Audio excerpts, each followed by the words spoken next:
August 6-7 India நோட்டம் அறிவிச்சாங்க.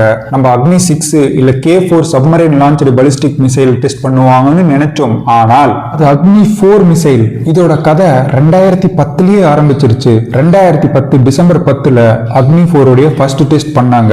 ஆனா அது ஃபெயில் ஆயிருச்சு. கண்ட்ரோல் சிஸ்டம் எரர்னால அந்த மிசைல் கடலுக்குள்ள விழுந்துருச்சு. அடுத்த வருடம் நவம்பர் 2011ல திரும்பவும் ரெண்டாவது டெஸ்ட் பண்ணாங்க.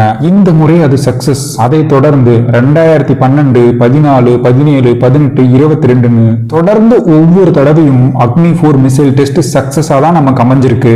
கடந்த 15 வருடத்தில் மட்டும் இந்தியா இந்த மிசைலை 8 தடவை டெஸ்ட் பண்ணிருக்கு. இப்போ ஒரு கேள்வி வரும், ஏற்கனவே 8 தடவை டெஸ்ட் பண்ணி ப்ரூவ் ஆன ஒரு ரிலையபிள் மிசைலை அக்னி 4 திரும்பவும் 9வது தடவையா இவ்வளோ ரிசோர்ஸை பயன்படுத்தி ஏற்கனவே பல தடவை ப்ரூவ் ஆன அக்னி 4 மிசைலை எதுக்காக மறுபடியும் லான்ச் பண்ணணும்னு இதற்கான ஆன்சரை தேட ஆரம்பிச்சா நிறைய இன்ட்ரெஸ்டிங்கான விஷயங்கள் கிடைக்க ஆரம்பிச்சது. முதல் விஷயம், நம்ம எல்லாம் பொதுவா நினைக்கிறது என்னன்னா, DRDO ஒரு மிசைலை உருவாக்கி அதை டெஸ்ட் பண்ணி மிலிட்டரி கிட்ட கொடுத்துருவாங்க. அதோட அந்த மிசைலுடைய டெஸ்டிங் பீரியட் முடிஞ்சதுன்னு நினைச்சிட்டு இருக்கோம். ஒரு புது மிசைல் அப்பதான் தயாரிச்சு வந்து இறங்கின ஸ்டாக் பைல்னு வச்சுக்குவோம். அது நல்லா வேலை செய்யுதுன்னு ப்ரூவ் பண்றதை விட 5 வருடம் கழிச்சு 10 வருடம் கழிச்சு தேவைப்படுற சூழ்நிலையில லான்ச் பட்டனை பிரஸ் பண்ணா அது வேலை செய்யுமா, அந்த மிசைல் அதே நல்ல ஆக்டிவ் கண்டிஷன்ல தான் இருக்குன்னு ப்ரூவ் பண்ணிக்கிறது ரொம்ப முக்கியம்.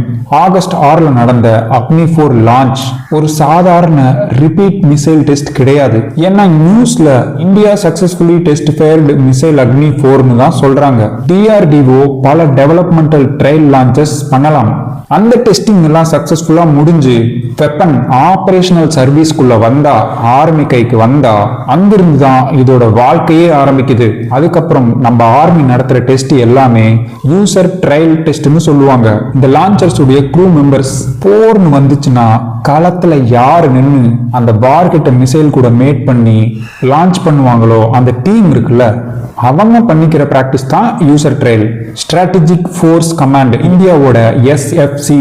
அடுத்து இந்த டெஸ்ட் நடந்ததுக்கான காரணம் ஸ்டாக் பைல் டீகிரடேஷன். நம்ம வீட்டுல ஒரு ஃபயர் எக்ஸ்டிங்யூஷர் இருக்குன்னா அது நல்லா வேலை செய்தான்னு ஒரு பீரியடிக்கா ஒரு பர்டிகுலர் டைம் கேப்ல நம்ம திரும்ப அதை செக் பண்ணி இன்ஸ்பெக்ட் பண்ணிக்குவோம்ல. ஏன்னா அது எவ்வளவு முக்கியம், ஆபத்தான நிலைமையில உயிரை காக்கக்கூடியது. அதே மாதிரிதான் மிசைலும். மிலிட்டரி வேர்ஹவுசஸ்ல, மிசைல் சைலோஸ்ல வருட கணக்குல ஸ்டோர் பண்ணி வச்சிருக்கிற இந்த மிசைல்ஸ் காலப்போக்குல எலக்ட்ரானிக் காம்பனன்ட்ஸ், அதோடைய சாலிட் ப்ரொபலன்ஸ், ஃபியூயல் இருக்கும்ல, அது டிஜிட்டல் கைடன்ஸ் சிஸ்டம், இது எல்லாம் டீக்ரேட் ஆகலாம். அதனால நம்ம மிலிட்டரி அந்த ஸ்டோரேஜ்ல ரேண்டமா ஒரு மிசைலை செலக்ட் பண்ணி எடுத்து அது இன்னும் ஆக்டிவா ஹெல்த்தியா இருக்கான்னு டெஸ்ட் பண்ணுவாங்க. இப்போ ஆகஸ்ட் 6 நடந்த லான்ச்சும் நம்ம அக்னி 4 உடைய ஸ்டாக் பைல்ல இருந்து ரேண்டமா சூஸ் பண்ணப்பட்ட ஒரு மிசைல். இந்த லான்ச் சக்சஸ்ஃபுல்லா நடக்க அப்ப நம்ம கிட்ட இருக்க அக்னி 4 ஸ்டாக் பைல்ல எந்த மிசைல்ஸ்லயும் ஜெனரலா எந்த டீகிரேடேஷனும் நடக்கலன்னு ப்ரூவ் ஆகுது. இந்த மிசைல் டெஸ்டோடைய அடுத்த ஹைலைட் என்னன்னா, இது ஒரு சைலோவோ இல்ல இது ஒரு ட்ரக் மவுண்டட் லான்ச்சரோ கிடையாது. ரீசெண்டா நம்ம அக்னி மிசைல் ஃபேமிலியில ஆட் ஆன ஒரு புது விஷயம் என்னன்னா, கடைசியா நம்ம அக்னி பிரைம் மிசைல் டெஸ்ட் பண்ணது ஒரு ரயில் பாதையில இருந்து டெஸ்ட் பண்ற ஒரு சிஸ்டத்தை சக்சஸ்ஃபுல்லா டெஸ்ட் பண்ணி முடிச்சோம். இப்ப லான்ச் பண்ண அக்னி 4 டெஸ்டும் ரயில் வேகன்ல வச்சு டெஸ்ட் பண்ணப்பட்டது. ட்ரக்லயோ இல்ல சைலோஸ்லயோ, மிசைல் சைலோஸ்லயோ வச்சு லான்ச் பண்ணா அதோட பிரம்மாண்டமான சைஸ் சேட்டலைட்டுக்கு அதோட இருப்பிடத்தை காமிச்சு கொடுத்துரும் ஈஸியா. ட்ரோன்ஸ் ஈஸியா கண்டுபிடிச்சிரும். ஆனா இந்த ரயில் வேகன் இருக்குல்ல, ரயில்வே பாதை நம்ம நாடு முழுக்க பரவி இருக்கு. எந்த ட்ரெயின்ல வேணாலும் ஒரு பெட்டியை இதை மாட்டி இழுத்துட்டு போயிட்டே இருக்கலாம். எங்கெங்க வச்சிருக்கோங்கிறது கண்டுபிடிக்கிறது கொஞ்சம் கஷ்டம்.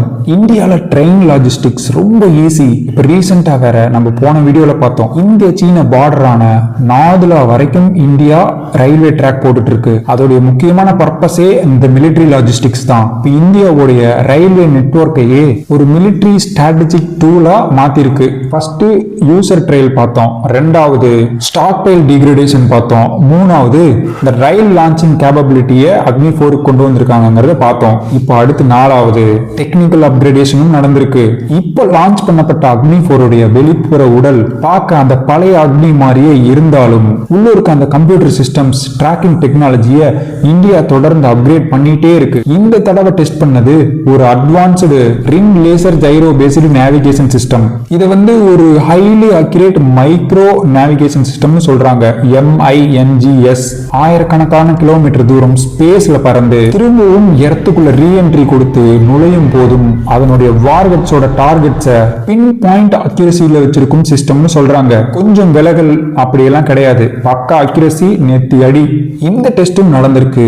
இது கூடவே அடுத்து இன்னொரு டெக்னிக்கல் டெஸ்டும் நடந்திருக்கு. ஃபிளெக்ஸில் த்ரஸ்ட் வெக்டார் கண்ட்ரோல்.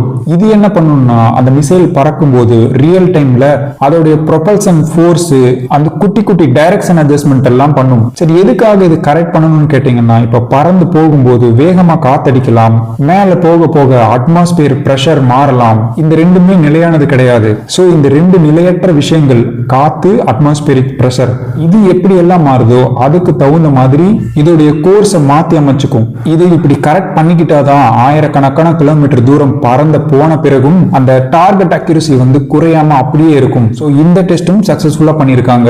அக்னி 4 அந்த மிசைல ஓவராலா பார்த்தோம்னா இது ஒரு 2 stage solid fuel ballistic missile. இதோட வெயிட் எடை சுமார் 17,000 கிலோ, ரேஞ்ச் 3,500 இருந்து 4,000 கிலோமீட்டர்.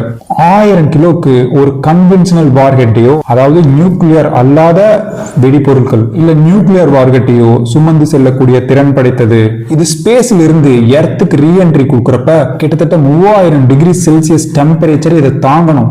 இதோட பிரம்மாண்டம் இப்ப எப்படி இருக்குன்னு ஓரளவுக்கு புரிஞ்சுக்க முடியுது இல்ல. இத நம்ம ஒரு ட்ரெயின்ல இருந்து இல்ல ரோடு லான்ச்சர்ல இருந்து லான்ச் பண்ண முடியும்னா எவ்வளவு பெரிய விஷயம்.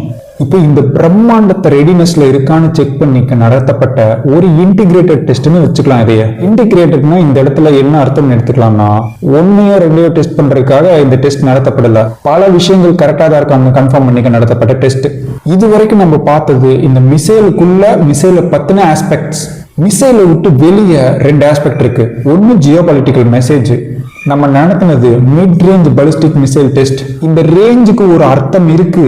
இதை இந்தியா நார்த் ஈஸ்ட்ல இருந்து ஃபயர் பண்ணா, லான்ச் கிடையாது, ஃபயர் பண்ணா 4000 கிலோமீட்டருங்கிறது கரெக்டா சைனாக்கு உள்ள ஆழமா மெயின்லேண்ட தாக்கக்கூடிய தூரம்.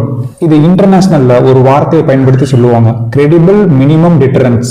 அதாவது எங்களுக்கு தேவையானதை நாங்க வச்சிருக்கோம், இன்கேஸ் எங்க மேல ஃபர்ஸ்ட் ஸ்ட்ரைக் நடந்தால் ஒரு கொடூரமான ரிட்டாலியேஷனுக்கு நாங்க தயாரா இருக்கோங்கிற மெசேஜ். இது நம்ம நாட்டுக்கு ஒரு மினிமம் அஷூரன்ஸ் கொடுக்குது. இவங்களை தாக்குனா நம்மளும் இருக்க மாட்டோம், இவங்களும் ரிட்டாலியேட் பண்ற அளவு கெப்பாசிட்டி வச்சிருக்காங்க அப்படிங்கிற அந்த மினிமம் அஷூரன்ஸை கொடுக்க இது நமக்கு ஒரு பாதுகாப்பு பணயம்னே வச்சுக்கலாம். ஓ, இவங்ககிட்ட நியூக்ளியர் மிசைல் இருக்கு, இவன் திருப்பி அடிப்பான், இவனா அடிக்க கூடாதுங்கிறதுல முடிவா இருப்பாங்க. அவங்க ரஷ்யாவை எப்படி அடிக்காம இருக்காங்க அந்த மாதிரிதான், அதேதான். இப்ப நம்ம ஜாலியா இருக்கலாம், நம்மள எவனும் அசைச்சு பார்க்க கூட முடியாது ஒரு லிமிட்டுக்கு மேல. ஏன்னா ஒரு லிமிட்டை கிராஸ் பண்ணா நம்மளும் பண்ணுவேன்னு ஒரு மெசேஜ். அடுத்த சுவாரஸ்யமான ஆஸ்பெக்ட் என்னன்னா, இந்த டெஸ்ட் தனியா நடக்கல.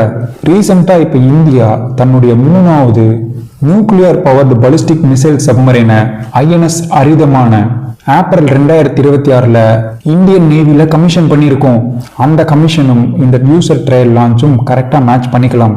கடல் வழியாவும் லான்ச் பண்ண முடியும், ரயில்வேலையும் லான்ச் பண்ண முடியும். ரெண்டும் வேறு வேறா இருந்தாலும் ஒண்ணுதான். அதாவது இந்தியா லோடட் அண்ட் லாக்டா இருக்கு. சுருக்கமா சொல்லணும்னா இது ஒரு புது மிசைல் கிடையாது, பழைய மிசைல் தான். ஆனா இந்த ப்ரூவன் வெப்பன் எவ்வளவு ரிலேயபிளா இந்தியாவுக்கு இருக்குன்னு உலகிற்கு காமிக்க நடந்த ஒரு டெஸ்ட் தான் இது. சும்மா வெறும் ஒரு ரூட்டின் டெஸ்டா தெரிஞ்சாலும் இதுக்கு பின்னாடி stockpile readiness, crew training, technology upgrades எல்லாமே இருக்கு. சரி, இந்த ஆகஸ்ட் 2026 நோட்டமுடைய மிஸ்ட்ரி என்னன்னு நமக்கு டீடைல்டா தெரிஞ்சிருச்சு. இருந்தாலும் இன்னொரு கேள்வி ஒண்ணு மிச்சம் இருக்கு சாமி.